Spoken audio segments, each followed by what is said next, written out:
Здравейте, ние сме от Промяната е живот и днес ще ви разкажем една от нашите истории, които се надяваме да ви подействат положително и да ви бъдат като пример, който да последвате в посока на това да не прекрачвате дадени граници.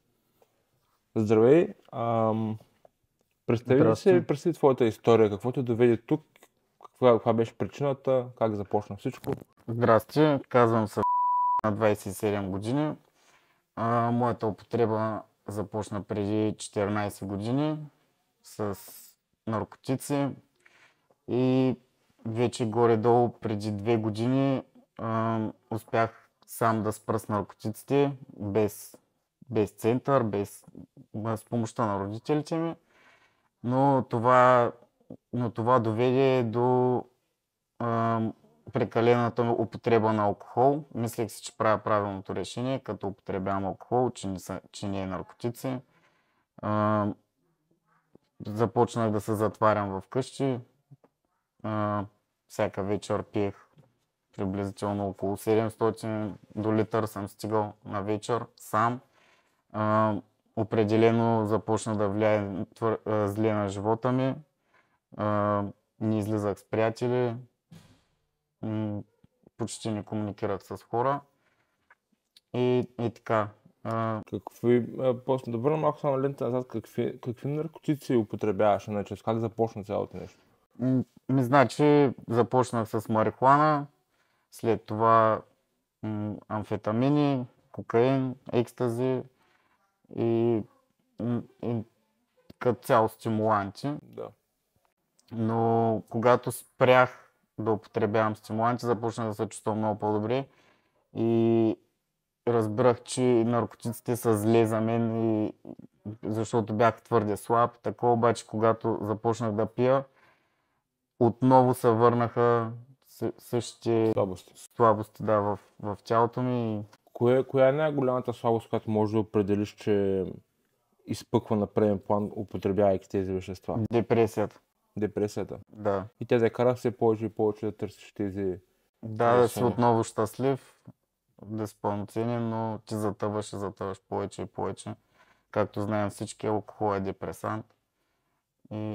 А как успя сам да пребориш, да спреш с наркотичните вещества? Кое смяташ, че беше превратната точка на това ти да вземеш решение да спреш с наркотиците? Една вечер бях прекалил твърде много с наркотиците и започнах да чувам гласове в къщи сам и си помислих, че ще поудея. Винаги ме е било страх от това да поудея. И тогава си казах, че повече няма да употребявам наркотици, но уви започнах да пия твърде много. Тоест веднага след като си спря с наркотици, започна с алкохола? Да, то стана в продължение на месеците. Пиех първо само бира, след това и бира и малко, и твърд алкохол. И след това вече от сутрин до вечер просто пиех водка. Разбирам. И как стигна до момента, в който ти намери Промяната е живот? Кое те доведе до тук? Значи аз търсех дълго време някой център да вляза и да се лекувам. Споделих го с баща ми. Той беше твърде скептичен към цялото нещо. Казваше ми, ти луд ли си, там може да се запознаеш с някакви по-върли наркомани от тебе, по-добре не дей, но веднъж той стана свидетел на една от моите паник атаки, защото аз получавах паник атаки, ако нямах алкохол. И тогава той реши, че наистина имам проблем и намери това място и вече съм тук от 7 месеца. 7 месеца. Добре, малко преди да продължа напред, само искам да върна момента, в който си започнал с наркотиците на 13-14 години, си го предполагам. Понеже в днешно време виждаме все повече млади хора, които са зависими от всякакви неща, нали? Не само наркотици, енергийни напитки, социални мрежи, телефони и така нататък.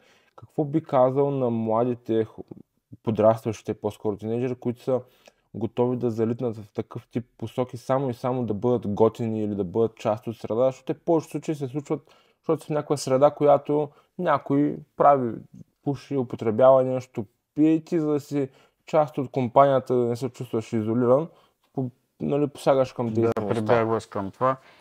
Бих им казал по-скоро да спортуват, да се занимават, да обкръжението им да е хора, които спортуват, грижат се за себе си и то винаги ще има хора, които употребяват, но не бъди този човек. Да. Защото аз бях и Не е готино. не е готино, да, накрая стигаш дъното. Абсолютно.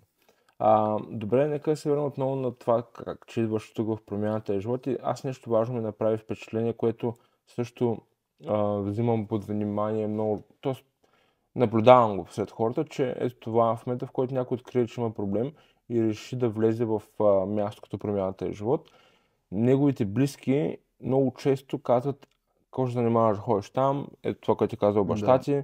Нали, намират го като отрицателен момент, че ти влизаш в такова място с цел да се излекуваш. А би трябвало да бъде обратното. Какво би казал отново по тази тема на хората, които имат този мироглед, че когато влязат в такъв център, който да им помогне да се излекуват от проблема, който имат, да го приемат като положителна стъпка, а не като отрицателна. Защото точно това се получава, че когато хората разберат, той е като да влезеш в затвора все едно. Той влиза в затвора, значи пиши го бегал все едно. То идеята е точно обратно, ти влизаш тук с идеята да излезеш чист и да се върнеш пълноценно в живота. Аз мисля, че трябва да има повече места като това, за да помагат на младите и не само на младите, на всякакви хора. Пък то наистина е в България особено има твърде негативно мислене и когато се влизало в рехабилитационен център или така нататък, се казва, че живота ти е до там, но уви, това е място, което ми помогна и аз бих предпочел да съм влизал в такова място и да съм постигнал след това и нещо в живота ми, отколкото да не бях предприел никакви мерки за моето лечение.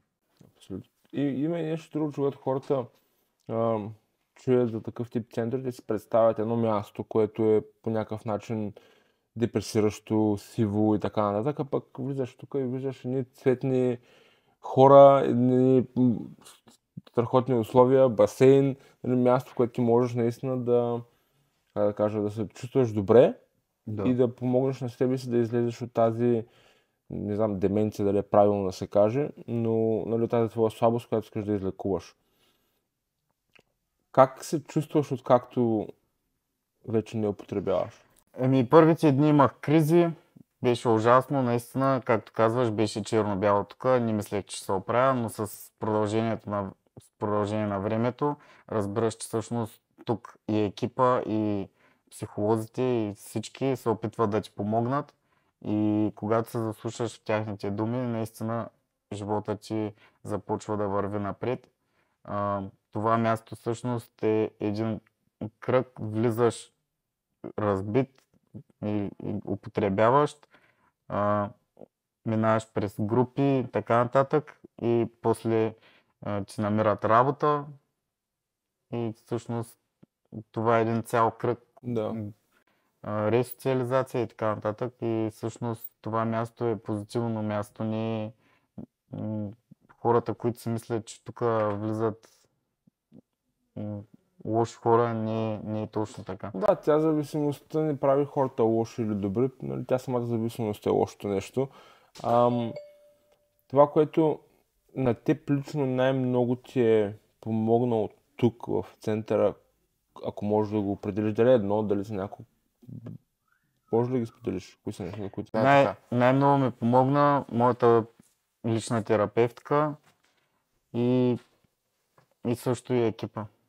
И другите хора също, защото видях, че не съм сам и че има други хора като мен, които също се борят с болестта на зависимостта и видях, че не съм сам. Това ми помогна най-много. Тоест, отново, нали, той има една много тривиална такава сентенция, или израз, че средата е много важна.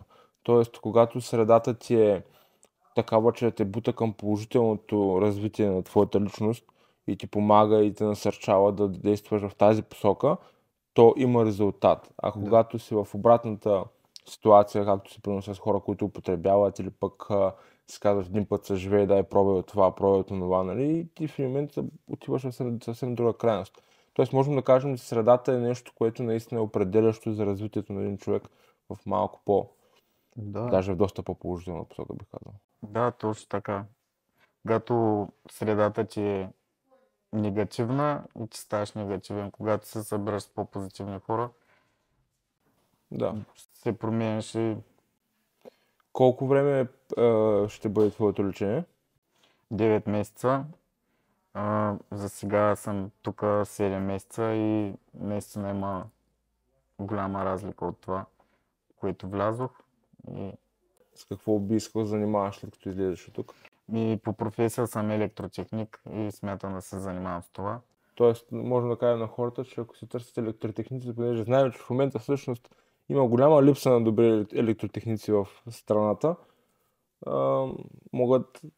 можем да ги свържем с тебе и да поемеш по този път на развитие.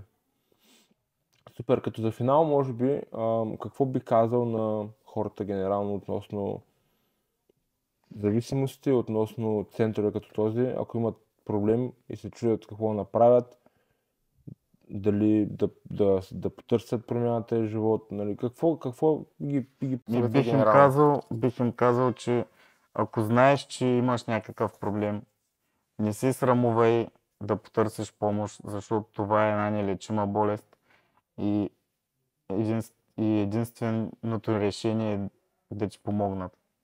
Ти сам не можеш да си помогнеш, да излезеш от бездната. Да.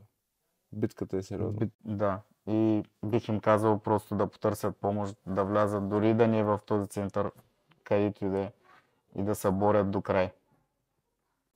Аз по-хубав финал не мога да се сетя. Така че промяната е живот и ще се видим скоро.